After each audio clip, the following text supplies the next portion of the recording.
This week on Report on Conditions, we'll cover a wildland fire in Wildomar, a vehicle fire into the vegetation in Perris, and give a shout out to our fleet department who keeps things rolling.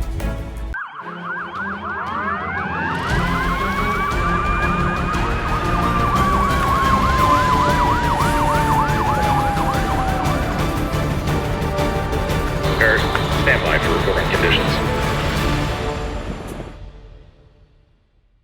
Welcome to this week's edition of CAL FIRE Riverside County Fire Department Report on Conditions. I'm Richard Cordova. Please be sure to like, subscribe, and click the bell to be notified when we upload new episodes and other exciting stories. Here's a recap of last week's stats covering August 2nd through August 8th, 2021. CAL FIRE Riverside County Fire Department responded to 3,775 incidents. Of those incidents, 414 were fire calls and 3,189 were medical emergencies. Let's take a look at a few highlighted incidents from last week. Our first incident of the week occurred on Tuesday, August 3rd at 1:08 p.m., where multiple ground resources were dispatched for reports of a vegetation fire along northbound lanes of Interstate 15 near Wildomar Trail, formerly known as Baxter Road. The first arriving chief officer reported 2 acres burning in grass and brush with immediate structure threat. An evacuation order for residents in the path of the fire was immediate, but shortly lived due to quick and aggressive firefighting efforts. The fire was contained to just under 6 acres. Our next incident was a vehicle fire into the vegetation on Citrus Avenue east of Bayberry Drive in Perris. Resources were dispatched at 2:24 p.m.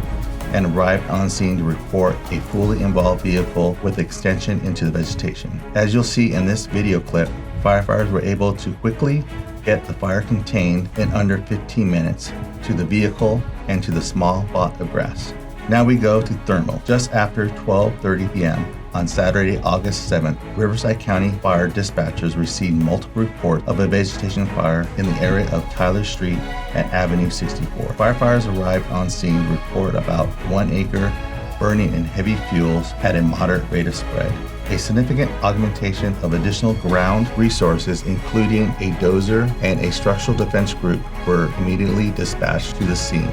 1 firefighter received non-life-threatening injuries. The fire was fully contained on Monday, August 9th, with a total of 74 acres burned. The cause of the fire is under investigation.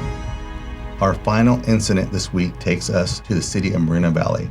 On the morning of Sunday, August 8th, at 1:27 a.m. Resources from Battalion 9 were dispatched to several reports of a residential structure fire with victims trapped. Let's take a look at an interview from the scene. My name is Dave Rodriguez, Battalion Chief with Riverside County Fire Department, Battalion 9 in the city of Moreno Valley. Approximately 1:30 this morning, the fire department was called out for a reported residential structure fire on Dolan Drive in the city of Moreno Valley. The initially responding resources arrived on scene and encountered a well-established fire to the rear of the structure inside of a bedroom. We had multiple victims that were located on the front lawn of the residence with burn injuries, and a report that 1 victim was still trapped inside of the residence. While conducting a primary search, the resident was located and brought out to the front of the structure, where the victim was assessed, treated for the injuries, and transported to the hospital in critical condition. All 3 additional residents were also injured, had burn injuries, and were transported to a local hospital. 4 additional RSO deputies were transported to the hospital with minor injuries. The fire was contained within approximately 20 minutes of arrival, and fire department resources will remain on scene throughout the night, ensuring that the fire is fully extinguished.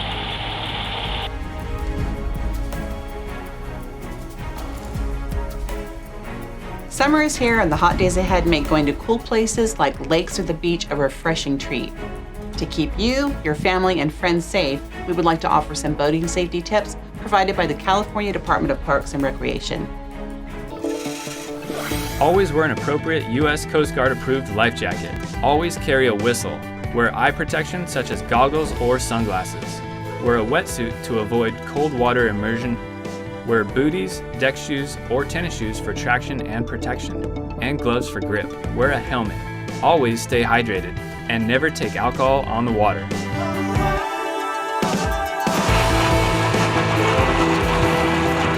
Up next, boat safety. Be sure to observe all legal requirements, including age limits, boater card, and registration. Always keep the lanyard attached to your left wrist to ensure cutoff switch activation in case you become separated from your watercraft. Carry all essential safety equipment in working order. Ventilate the engine and storage compartments before operating. Check for hull and other damage. Conduct a complete pre-operation check of the engine, the pump, and control mechanisms. And check that your trailer is registered and in good condition.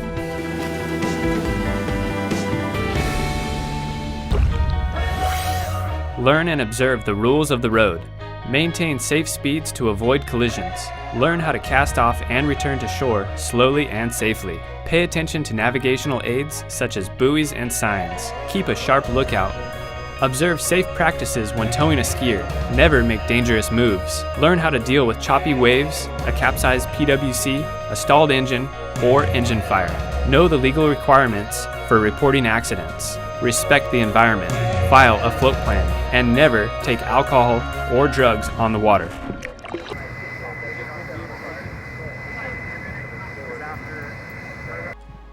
Today's shout out goes to our county and state fleet department who keeps our first responders and support personnel safe on and off the road. My name is Jose Gallardo. I'm the Riverside County Fleet Services Manager. I'm responsible for the maintenance of the fleet. To support the repair function, we have a team of 23 personnel divided into sections, the east and the west. In the east, we have 11 technicians, and in the west, we have 12 personnel. Our job is to inspect the vehicles for the firefighters, to build them, to inspect them, repair them, and when they get old, to retire them. In order for us to do that, the team has to be certified. So our job consists of inspecting and testing pumps, for example, aerials, and 90-day inspections. My name is Jeremy Christopherson. I'm the Forestry Equipment Manager 1 for CAL FIRE Riverside Unit. Currently, we have 3 heavy equipment mechanics that work inside of the unit for CAL FIRE.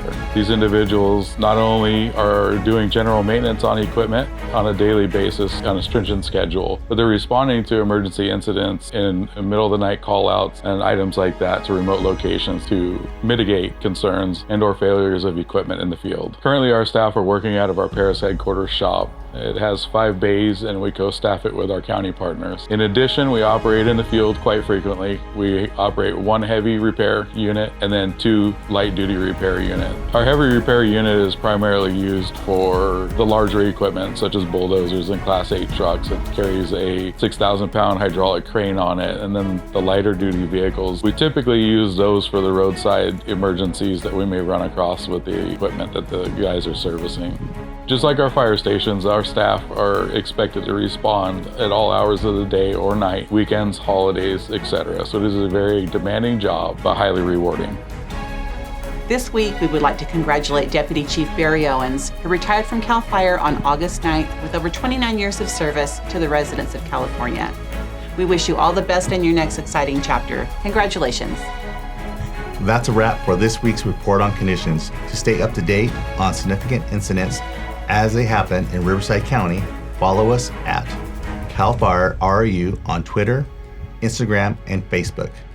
Did you capture any photos or videos from an incident, event, or something else? If so, email them at rrupio@fire.ca.gov. From your CAL FIRE Riverside County Fire Department Public Affairs Community Education Bureau, thank you for watching.